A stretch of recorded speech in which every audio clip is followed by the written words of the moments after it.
So I'm currently doing a card lock challenge. It's like a normal Nuzlocke, but every time I catch a Pokemon, I have to also collect a rare card of it. And if my Pokemon dies, then so does its card. My team and I just beat the Pokemon League and saved the world, so now we're about to enjoy some much needed time off.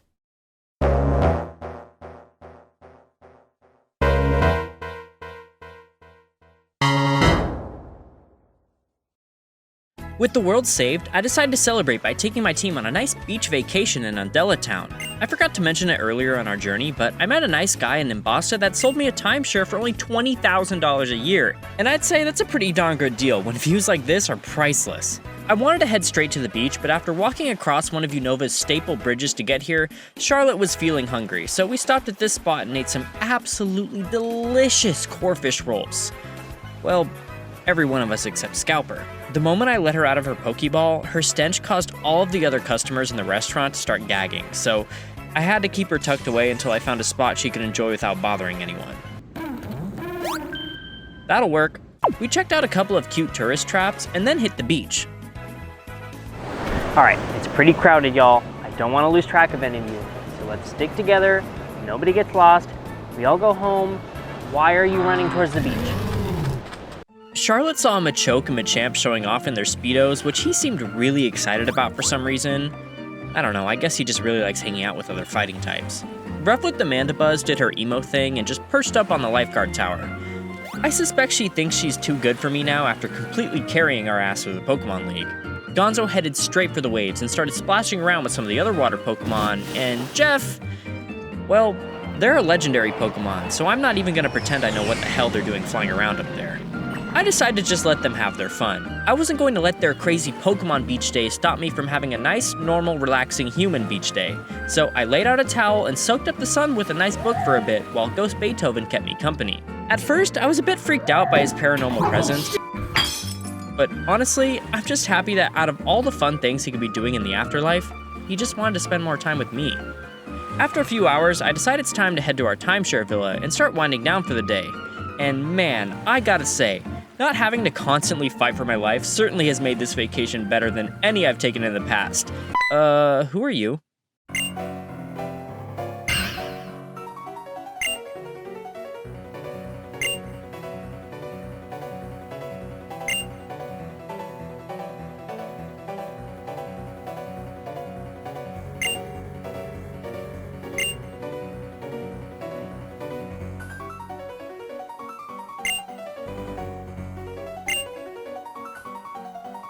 I mean, I guess that sounds fair. I don't know who this nobody is, but I'm willing to bet she isn't the champion of her region like me, so frankly, this should be a piece of cake. We're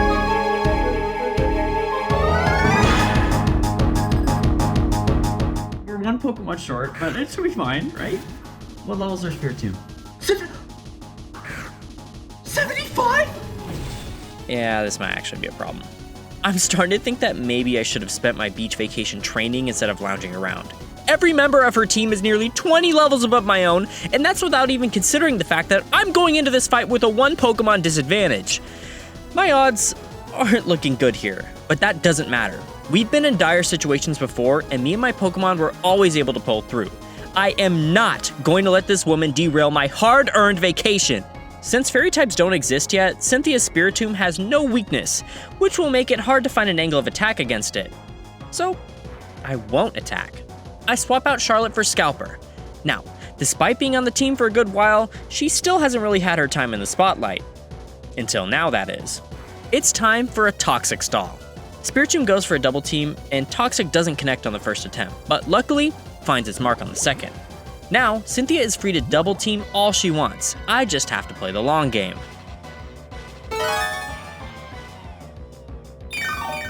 Oh, so that's how it's gonna be. That full restore wiped out all of our hard work, and with Spiritomb's evasiveness almost maxed out, landing another Toxic is not gonna be easy. First try! Oh, Scalper!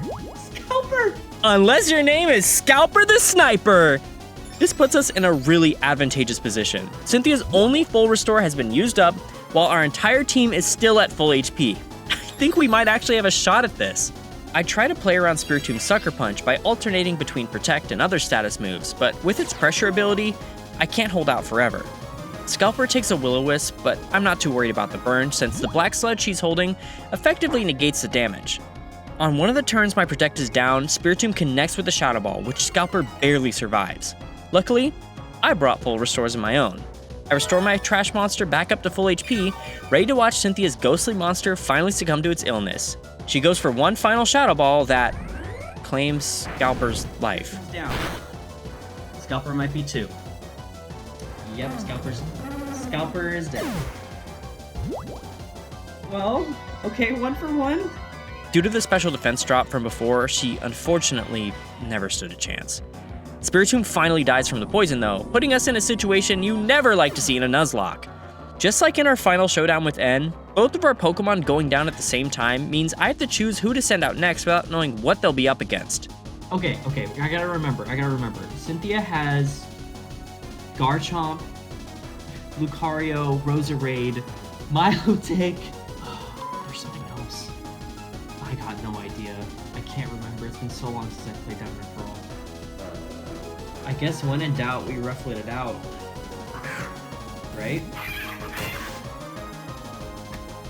Oh, you gotta be fucking kidding me. I made the wrong choice. I'm forced to immediately pivot to Gonzo, who takes the wild charge like it was nothing. Time to return the favor. You can do this, Gonzo. Just take the crunch like a champ. You're only like 20 levels down, pretty much. Okay, Rocky Helmet Chip, nice. What am I doing? Yeah, I got nothing for that one. I'm kind of just a gigantic idiot. I'm gonna die. We're all gonna die here, and it's gonna be my fault. Having Levitate is Electros's whole thing, and I somehow forgot. I guess Spiritomb's pressure was still getting to me. Luckily, my mistake doesn't cost Gonzo his life. He tanks the crunch and dishes back a little bit of Rocky Helmet damage in return. Wait a minute. Okay, I know what you're thinking. Wow, Gabe, you have to do some Rocky Helmet cheese to win again. But listen, this is life or death here, man. When almost all of your Pokemon are 20 levels down, you gotta think outside the box sometimes. Once the Sinnoh Champion's Electros is killed by a fucking helmet, she brings out one of her scariest Pokemon, Milotic, which I have pretty much no answer to. Man, I really miss Gloria right now. My best plan of action is to use the only super effective move I have on any of my Pokemon, Gonzo's Grass Knot. So once I heal him up, we'll see how much damage he can, and he's gone. The attack forces out Jeff, which I'm okay with. If there's anything that's got a shot at killing this sea snake, then surely it's a legendary dragon. They're even holding the Dragon Fang, so this attack will do extra damage. Okay, that's not good. But maybe after a heal, we can try again and hopefully get a paralysis proc. I know it sounds like a long shot, but frankly, so is winning this battle to begin with. Jeff dodges the Hydro Pump and gets off another Dragon Breath, with still no paralysis this time. But Milotic keeps using inaccurate moves, so if Jeff can keep this going for a little bit longer... We can dodge it again. Okay, I can dodge it again. I think we're dead.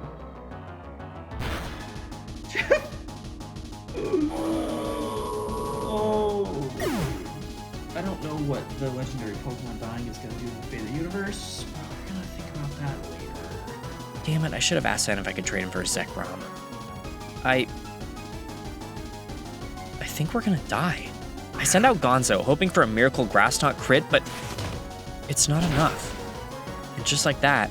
Okay, yeah, we're dead. This is... He's dead. We're gonna die. I'm starting to feel that same horrible sinking feeling I felt when Bianca nearly massacred us back on Route 8. The unmistakable feeling that everything was about to end and there was nothing I could do to stop it. Only this time, there really was no way out. Unless... if there's anyone that can help us in this moment, it's Rufflet the Mandibuzz. She saved our entire run and carried us through the Pokemon League. There isn't a single Pokemon on our team stronger than her. If we're going to make it out of this alive, it was all in her hands. Wings. If she can manage to avoid a couple of attacks while setting up some nasty plots, we might have a shot. Okay, Rufflet. I think she's our only hope right now. She dodges the blizzard. We get a nasty plot. We need to get the tailwind up. Dodge the blizzard again. Okay. Okay. I think... How many blizzards has she used?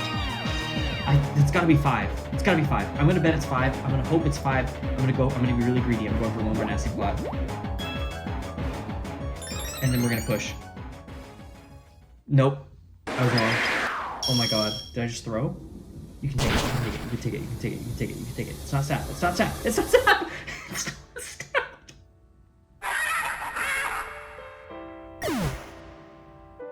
We're gonna die here. After so many battles, so many trials and challenges, we finally met our match. Charlotte comes out. In a way, I feel comforted knowing that our very first partner was able to stand by us till the very end. He'd watched every single one of our teammates fall, and now he would finally be joining them. We say our goodbyes, and then I press A. There was no miracle, no surprise crit coming to save us. Charlotte connects with the brick break, then stands firm, staring down the incoming hydro pump with the dignity of a soldier, knowing their battle is lost and their life is coming to an end. And in the blink of an eye, my very first Pokemon is washed away.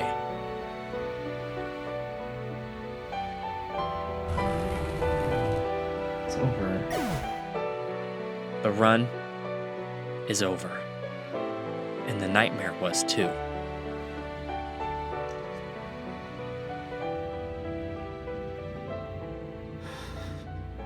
I'm sorry. I'm sorry I let you down.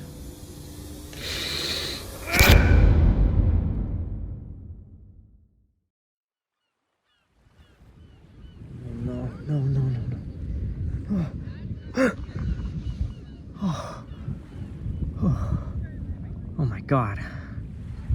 Oh, I had a dream about a timeshare.